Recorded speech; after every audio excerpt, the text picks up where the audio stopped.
Mas maganda yung pinakita ng Lady Warriors dito sa unang set sa kanilang pangalawang laban. Pero nagkulang pa rin, Mosey, dahil natalo sila by 2 points ng Water Defenders. Pero Eric, kung titignan natin, mas maganda namang start to kesa dun sa previous game nila. At para dito sa Lady Warriors, kinapos lang bandang dulo dahil sila naman yung humabol dito sa set na to. So yung the end, darating yan because we know naman they have end game players. Nandiyan Myla Pablo, may Elaine Casilag ka. Pero ito namang Water Defenders, maganda pa rin ang itinatakbo, lalo na yung distribution na nangyayari ni Kenabor. Ang ganda rin ng katulad doon sa dulon. Recognize niya na kay Soltones niya ibibigay to close out the set. And yun naman ang nangyari, no? 2 puntos ang na-score ni Soltones para maipanalo yung unang set. Pinakamalaking kalamangan ng Water Defenders ay 6. Lumamang ng isa ang Lady Warriors. Maaga pa dun sa set number 1. Pero naging issue sa kanila, Mosey, kaya nga natambakan sila. Itong Lady Warriors, reception pa rin, ano? At nahirapan sila mag-set. At isa pang nakasakit sa kanila, Soltones talaga, hindi nila napigilan sa depensa. Tama ka dyan, in our pre-game, we mentioned itong ang ating Lady Warriors. Halos 10 lang ang atake per set nung unang laro nila. Tignan mo, but this time better, 16 to 15 ang ating attack points. Pero pagdating sa blocks, Lady Warriors ang nanalo doon, no? Namayagpag on that first set. Pero ang dami rin nilang unforced errors, 3 more than dito sa ating Water Defenders. So siguro sa maganda yung matchup nila eh. So siguro yung mga maliliit na bagay na yan, dyan magkikita-kita kung sino ang makakapanalo ng set and even the game. Ang ganda naman ng pagkaset. Jasmine Abor, parang taon na silang magkakampi ni Oliveros. Parang BFF na sila. Ganda nung timing. That's right. Soltones though with the 9 points already. Sato with 3. Itong si Pablo having 5 and Casilag with 4. Ito masusubukan na naman ang reception ng Lady Warriors. Jerry Lee Malabanan nagsaserve.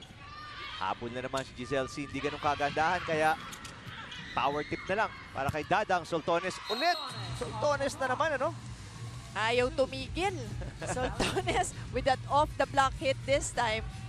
Ano bang magandang solusyon, Moses, para sa mga manonood? Paano ba para sa Lady Warriors? Anong solusyon para mabawasan naman ng konti yung effectiveness ni Soltones? Well, kailangan bantayan mo lang din talaga siya. Relentless kailangan sa blocking at babasahin ko na saan ba, nakikita mo naman sa katawan ng tao yan eh. Although minsan may mga players ka na spike sideways, yung ganyan. Pero nakikita mo yan kung saan niya papupuntahin. Cross court ba?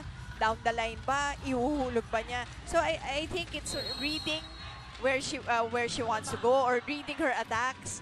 Yung kailangan niya hindi ma-out of focus. Tsaka huwag ka ma-frustrate sa blocking. Lagi committed kailangan. Speaking of blocking, si Ordaz at Oliveros, pinigilan si Myla Pablo. May ace kanina si Malabanan. Ngayon naman naka-receive sila maayos pero hindi makatawid sa net yung kanilang bola. Talagang bantay sarado, Mosey. 4-0. Ito ang pinakamalaking kalamangan ng Water Defenders kontra sa Lady Warriors sa set na ito. Gandang simula para sa team na nanalo na ng isang set, ano? Tama. On the other hand, ito yung bounce back na sinasabi mo nga, nasabi ni Coach John. Kailangan dito nakikita yung character ng isang team. And alam naman natin, itong Lady Warriors has that ability to bounce back. Well, wala pa silang naipapanalong set dito sa ating reinforced conference. Pero ito, nakadalawang straight na puntos sila. Pagkatapos mabaon ng 4-0.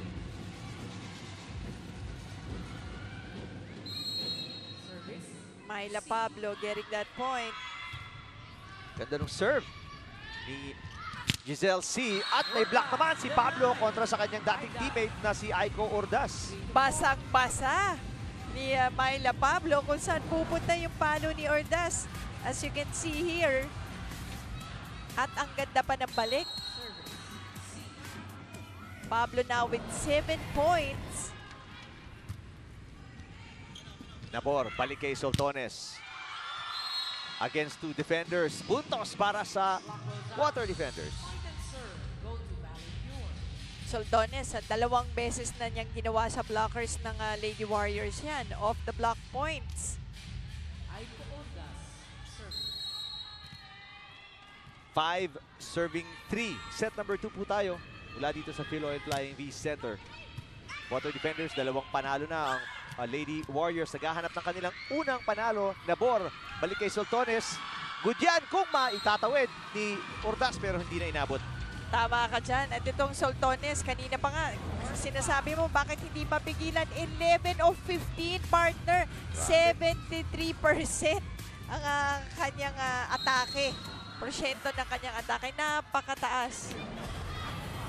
Mas mataas pa sa grades niya sa school. Huwag kayong mag-alala. Parang anak ko po yan. Kaya binibiro ko lang. Pero itong serve na to, naka-ace. Si Myla Pablo dumaan sa 3 water defenders at ganun-ganun lang. Tied po tayo at 5-all. Ito na si Myla, nakikita natin. Now she's leading by example. And si Nepomuceno nagpalamang dito sa Lady Warriors. Pagkatapos silang mabaon 4-0, 6-5 na po sa kanilang pabor. Yan ang nagagawa ng, let's say, si Myla Pablo, no? Now leading by example. Napapump up yung ibang teammates niya. And then, oo. Tsaka yung, syempre, ikaw may extra effort ka, mahihiya ka to commit an error, diba? Ganda ng pancake save ni Pantone. Pero teka, late call. Late, very late whistle. And yung tawag nagmula sa lines, judge natin. Tignan natin. Here's the save. Tumama naman sa floor. Hindi yata. Minsan kasi Swak hindi... yung kamay sa ilalim. Oo, dapat kasi syempre sa buong kamay, yung bola, hindi didikit sa floor. Naunahan. Sino ba yung nakahawak doon? Si Dadang o si Dadang. Kasilag? Dadang. Naunahan si Oliveros. Bakit pa lang siya? Nawala na yung bola. Ang Lady Warriors, pinakamalaking kalamangan nila mula pa nung first set. 8-5 kontra sa Water Defenders.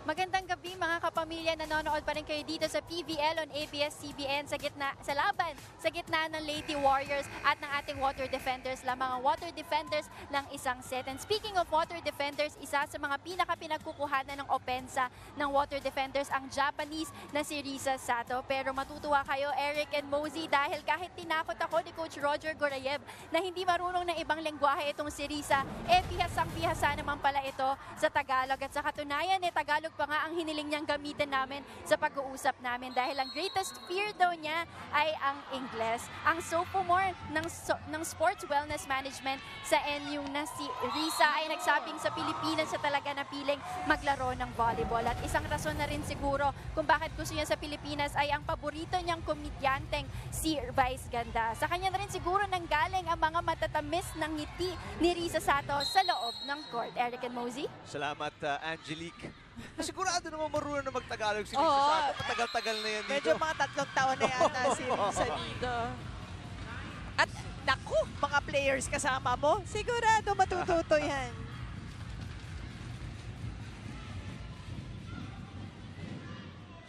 At si Coach Roger Gorayev, nakakatuwa nga na talagang seryosong-seryoso siya sa kanyang mga players. Hindi naman na yung mga iba dito hindi seryoso. No? Pero nakakatuwa yung sinabi niya na, I told my players it's okay to commit errors but we should learn from every mistake. Kahit na 2-0 na yan. Ano naman si Coach Roger, talagang coach/teacher/tatay, talagang your kuya. Maraming roles yan. And more than volleyball ang gustong ituro. Alam mo, partner, ang ganda yan. Tingnan natin yung save uli ni Nabor. Tingnan mo naman yan. Palong higa na. Saan nakakita niya? Yan nakakatakot, pagka dumagdag pa yung experience makakuha dito ni Jasmine Nabor, sa susunod, season 80, AP volleyball season, Nako. Tapos kung babalik pa si Jaja Santiago ng 1 more year, yung final year niya, ano ba sa tingin Matakot mo? na tayo. Saktong-sakto naman, Elaine Casilag, ang ganda. Balik sa tatlong kalamangan ng Lady Warriors, yung pinakamalaki po nilang lead to kontra sa Water Defenders. Pantone, sinagot ang bola, underhand set para kay Malabanan, hinabol. Parang free ball na rin to. Ito naman, malakas mula kay Panaga. Asking for a check, no go. So far, excellent digs natin. Pantone, nakakalima na. Melissa Gohing, isa pa lamang, pero excellent receives. 9 na for Pantone, and 3 na for Gohing. Ang Water Defenders naghahabol dito. Pero ganda naman ng serve ni Jasmine Nabor. Papansin natin, Mosey, yung kanyang left knee, heavily taped pa rin. Yes. Ano, nabanggit natin nung UAAP season na may problema siya dyan. Ano? Akala ko nga for operation na Oo. siguro humahanap lang ng timing. Sato. Gohing talaga namang all out sa paghabol ng bola pero hindi na nga niya nakuha, naiangat. Medyo na iniingat-ingatan niya yung kanang paa niya. No? Pero mukhang okay naman, sumihin niya siya kay Coach Apelia, okay lang. Ganyan naman ang ating mga libero, mga buwis-buhay talaga. Grabe, oh. Well, pagdating sa aces, ang ating Water Defenders, 2 na. At ang ating Lady Warriors, 1 pa lamang. Nabanggit mo, Mosey, kanina na pag-usapan natin dahil na si Ivy Remulla, yung kasama natin, naglalaro na, no? Alam mo, doon sa pool. top 10, that 1 yun eh. Sa akin, 1 Cool, yun. cool smashers. Sabi mo, gusto mo maglibero kung babalik ka. Oo.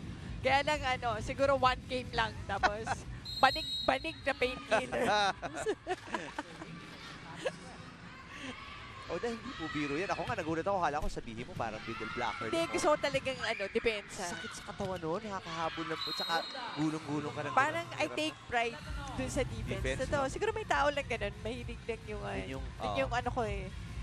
So gusto ko pag yung napuputo mo. Oo. Naku, sarap.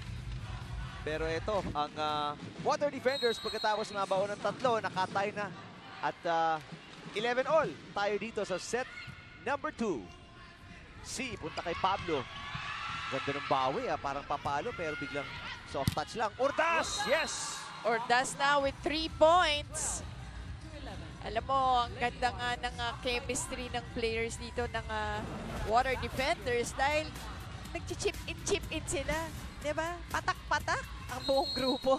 Yun ang maganda dito sa PBL, Mosey, ano? Talagang all-star ang bawat koponan eh. Kaya nga, kahit nung kami ni Coach Ronnie, nung kino-cover namin yung Cool Smashers at doon sa laban nila kontra sa Lady Spikers ng Perlas, ano?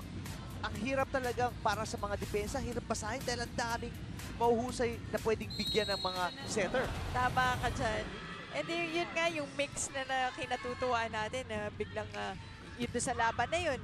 Parang nahiwalay si Eliza doon sa kabilang grupo eh, di ba? Well, so far itong si Myla Pablo, 9 points na partner. Finally, si Pablo pagkatapos pumuntos ng 3, kung di ako nagkakamali, nung set number 1, nabuhayan na dito. At papasok si Macy Mendiola para kay Iris Oliveros. Dito sa puntong ito, lamang ang kalaban nila, Lady Warriors, ng 2 na, 14-12. Right, no touch there. Long for malabanan. Pinakamalaking kalamangan ng Lady Warriors, 3. At kahit paano dito, Mosey, napapansin natin, ano, nagkakaroon na ng konting chemistry. Itong Lady Warriors, may ace pa doon, si Jeanette Panaga. Balik sa 3 ang kalamangan ng Lady Warriors. Alam mo, partner, ito yung ayaw mo bigyan ng momentum. Remember, defending champs natin to. Diba? So, That's right. ito na nga, mukhang kinukuha na ang momentum dito sa Water Defenders. At yung, again, the ability to bounce back. Sortones, Mendiola. Ganda ng pure defense ni Pablo. Pablo, kinapus lang yung kanyang push. Not enough juice on that push. She had the right thing in mind. Gusto niya over the blocker sana. Makaka-intimidate din kasi si Macy Mendiola. Oh. Ang laki. Ang laking bata. Ang laking babae. Guessing, may 6 siguro to, 6'1", ano? Oh. And big bone. Pinakamalaki, kung di ako nagkakamali. Kung wala pa dahil yung import nila, no? Pero so far, pinakamalaking local player para sa Water Defenders. Ang ganda ng depensa nila doon. Sa net, Ordas and Mendiola. Nabawasan yung kalamangan ng Lady Warriors. Dalawang sunod na puntos para sa Water Defenders. At poor read on the side of the Lady Warriors. Sayang yung bolang yun. Malabanan. Kasilag. Pantone ang sumagot sa kabila. Yung libero. Leslie Ann Pantone. Urdas papalo. Ang ganda ng sagot. Maganda yung dig. Ito, mas maganda naman yung drop. At hindi na naibalik ng Water Defenders. Balik sa dalawa. Kalamangan ng Lady Warriors 16-14 kontra sa Water Defenders set number 2.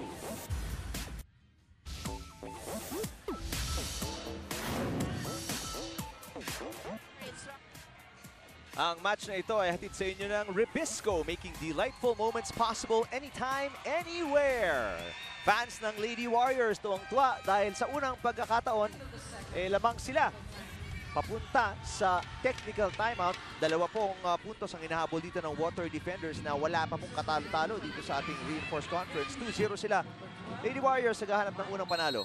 Kahit sa set, unang panalong set, na hinahanap din nila yun. So ito, magandang chance nila dito. Basta't magtuloy-tuloy lang. Soltones na block. Soltones susubok ulit.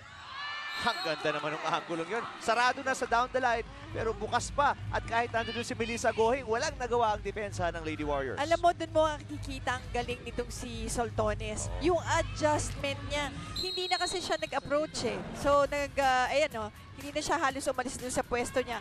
Pero, mindful siya. Alam niya na na-block na siya sa down the line. Nilagyan niya ngayon ng angulo yung pangalawa. Natawagan naman ng lifting violation si Myla Pablo. Nasa dibdib naman din nung inangat niya yung bola. Sige! Kaya yan! Si Mark Santos ang ating second referee. Ayun, no?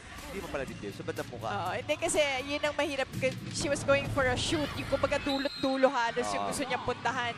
Dahil hindi ka center, alam mo, yung talagang bubuhatin mo yun eh. Ano ba yung malakas sa center? Yung daliri? Oo, daliri talaga. Ano, may exercise. Para sa mga manonood, baka lang may tips, magbibigay ka Mosi para lumakas-lakas yung daliri. Alam mo yung directory, ibukod niyo sa gitna, tapos fingertips niyo lang. Gustutin niyo yung papel. Okay. Alam mo, habang nakapo kayo, para i-crumple nyo ng bilog na bilog. Siguraduhin niyo lang po yung last Fingers lang, year na directory yun kasi baka magalit magulang nyo. Di ba, na wala kayong directory, gagaling naman maging center yung anak nyo. Okay na yan. Hindi, o kaya dyaryo. Tapos fingertips hanggang maging bola siya. Okay. Paulit-ulit lang, ganun lang. Yun yung cheapest na exercise na pwede mong gawin. Diba? O kaya yung mga squeeze ball. Yan, okay. Laking tulong yan. Yun parang stress ball sa iba. Stress ball, Okay, yan. Ang daming, kasi makikita mo, no? Pag ako namamasyal, naglalakad kung saan-saan, makikita mo marami nagpa-practice. Pero nga isang viral video na panood ba yun, Mosi? O yun sa fence? Tumawid sila sa trespassing. Hindi ko alam, pero tumawid sila sa bakod. Ginamit yung bakod na net. Oo. Isipin mo na lang to kung ma-net violation nyo, kung kano kasakit. Mismo. Kaya di ba, marami nagpa-practice dyan eh. Oo, hindi totoo. May mga ang daming cheap and easy way to practice to strengthen yourself. Kasi unang-una sa akin, ang importante sa player, malakas katawan. Conditioning. So, before you can do anything, whether mag-libero ka, bago ka mag-setter ka, o mag-attacker ka, ang importante, condition yung katawan mo. Grabe naman sa taas nung toss yun, pero kuha pa rin. Tusok na tusok yung bola. At yung gilid na gilid, hindi nagtusok na tusok. Grabe yun. Tingnan natin kung may replay tayo doon. Grabe. Oo, yung path nung travel ng bola ni Gretzel. At dahil doon sa ace na yon, lamang na ang Water Defenders ng isa pagkatapos silang maghabol ng 3. Hindi na ganun kataasan. Pero ganun pa rin kalakas. Pablo nahirapan. Kaya free ball to. Galing kay Gohing. Sato. Kasilag. Bilis na palitan. Sato, tinamaan sa mukha. First ball yun. Yun eh.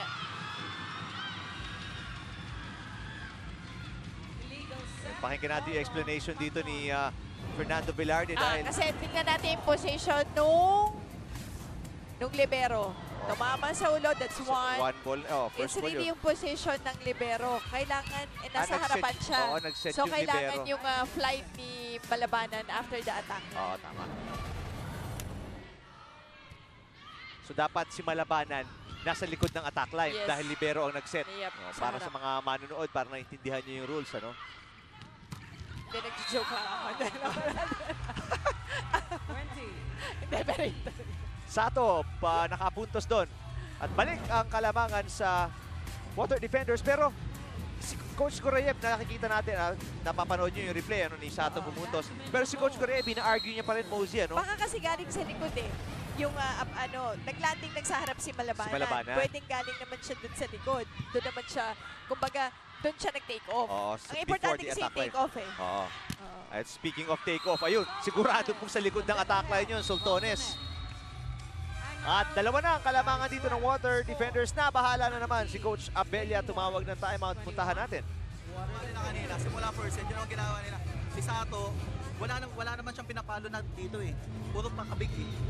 Hindi mo natin nahahawakan yung bola. Ay sabi ko sa'yo, tapakan mo na yung linya pag didepensa kasi aatakin talaga si G. Ngayon kung doon tayo sa dinananggit tayo, imbis na chance ball sa atin kasi nahahawakan niya, sayang. Sayang yung nahahawakan niya. Tapos pag nagbalikan, play one lang tayo. Kasi hindi naman tayo, yung middle nga natin, hindi na sinasabahan eh. Okay, ganun nyo ha. Pag si Sato pumasok dito, which she always does, pagpasok niya dito, gusto ko yung ginagawa niyo 2-block. But dito na, yung nasa kaliwa, dito ka na, yung isa dito na. Pagka hindi binigay sa quick, bitaw tayo, papalo tayo ha. Ang palo ni Sato sa 5, 4, lahat dito bumagsak.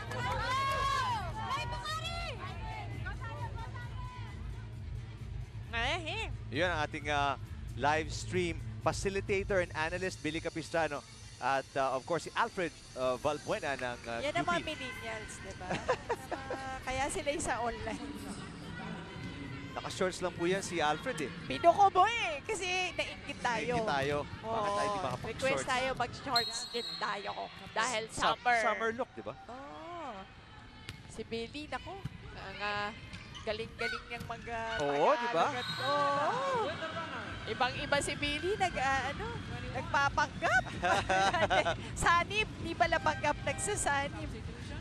Well, Sultones now partner 14 big points already. 3 excellent digs at 5 excellent receptions. So, Grabe. pati sa depensa, maaasahan dun si Gretzel. Phil Cayetano, 1 point, hinahabol ng Lady Warriors dito. Kapunto sila pagkatapos ng timeout ni Coach Abella. At eto, depensa naman, nakakuha sila ng puntos. Panaga, may block, tied po tayo at 21, set number 2. Si Coach Koreyev naman ang tatawag ng timeout. Hindi naman sumama silang baklo. Sato? Hindi naman sasama kay Sato. Hindi naman sumama kay Sato. Wala nang play dun sa gitna eh. Dapat yun, pinlay mo dun sa likod. Silang dun sa likod eh. Hindi, dapat mo dun. Parang sinubo mo yung block mo dun sa ano eh. Sa yung spike mo sa block. Wala naman silang aabangan sa harap. Siya lang. Eh pag binigyan mo ng quick ng palo sa gitna, hindi mo talagang bablokin. Wala nga binablock dun eh. Naka-open eh. Dito mo pinapalo si Sato eh. Dito mo pinapalo eh. Andiyan ka oh. Andiyan ka. Pwede wala bablokin dito. Mabuti pa dito mo pinapalo. Si Coach Koreyev naman ang nagpanik ng kaunti dahil nawala yung 2-point lead niya. Pagkatapos mag-timeout ni Coach Abella, ito po yung anak po. Isa sa dalawang anak ni Phil Yes. Cayetano. Boy and girl na yan. Kompleto. Oo, pwede na. Oops! Oh, wow. Yun ang masakit. Rotation error. Oh, Itatawag ni Fernando Velarde. Si Jeanette Panaga Mosey, tinitingnan nyo si Coach Romel John Abella. 7 points. 5 nung first set, 2 points ngayong second set. Alam mo, sabi ko nga nung na-acquire nila si Panagan, laking tulong niya lalo Sure na sa naman. blocking. Laking bagay. Athletic, matangkad na athletic, mabilis gumalaw. Over-receive. At yun, napatay agad ni Mendiola ang bola. Ito ang masakit para sa Lady Warriors. Humabol ka ng dalawa. Nakadalawa din naman agad ang kalaban mo, 23-21. Yung pang-ventilos nila, walang namang sense naman ng error natin. Rotation error pa tayo. Ibig sabihin, hindi tayo nakafocus na sa laro natin eh. Diba, napakasimpleng bagay na lang nun. Pag nagkamali tayo ng isa, dapat nakabawi na kagad tayo. Wag nyo nang dagdagan ng dagdagan. Oh, ngayon, sino magsiservice? Sato, magaan lang naman service nun. Matulak lang pero magaan. Ha? Pagka humiga siya na ganito, magsa-soft serve siya, darling, ha? Baka mo doon sa kabila, doon ka sa may linya. Kaya mong targeting ka doon. Pag tinarget ka, magaling na siya doon. Ha? Galawang pa, ha? Galawang pa! Okay, nakita mo sa tono ni Coach Abella, medyo siyempre upset siya, no? Kumbaga parang masama, galit na ng konti dahil nga yung pag 20-second point ng Water Defenders, wala daw kakwenta-kwenta dahil nga location error. Tama, and naririnig din natin si Assistant Coach Ace Gakutan. And sorry, napaghalo ko Pali ako, talagang magkaka-batchmate kasi to Itong mga to Si, of course, Rico de Guzman, oh. No. Ang, diba, ano natin kung ano talagang name ni Coach, nung ating assistant coach, who's helping Coach John Abella. Sinasabi nga niya, ano lang diba, yung kanina, ang pinapoint out niya, yun ang depensa nila, no, again. Pablo, pagkatapos makahabol ng Lady Warriors ng isa, bato niya yung bola, napalayo, at set point na ulit ang Water Defenders. Ito mga fans naman ng Water Defenders dito. Siyempre, mas marami-rami ang fans ng Lady Warriors, kaya nababahon sila dito sa ingay ng kalaban. Cayetano, hindi maganda yung reception. Habol si Gohing, free ball para sa Water Defenders. Ito na ba yung huling punto sa set number 2? Soltones na-block ni Dadang. Babalik sila kay Soltones. Papalo at pupuntos. My goodness gracious. Sabi ni Coach Rodre, yun ang hinahanap ko kanina pa. So ito na po, Water Defenders, 2 sets kalamangan kontra sa Lady Warriors. At ang Lady Warriors naghahanap pa rin ng kanilang unang set dito sa ating reinforced conference. 25-23, 25-22 Water Defenders lamang kontra sa Lady Warriors.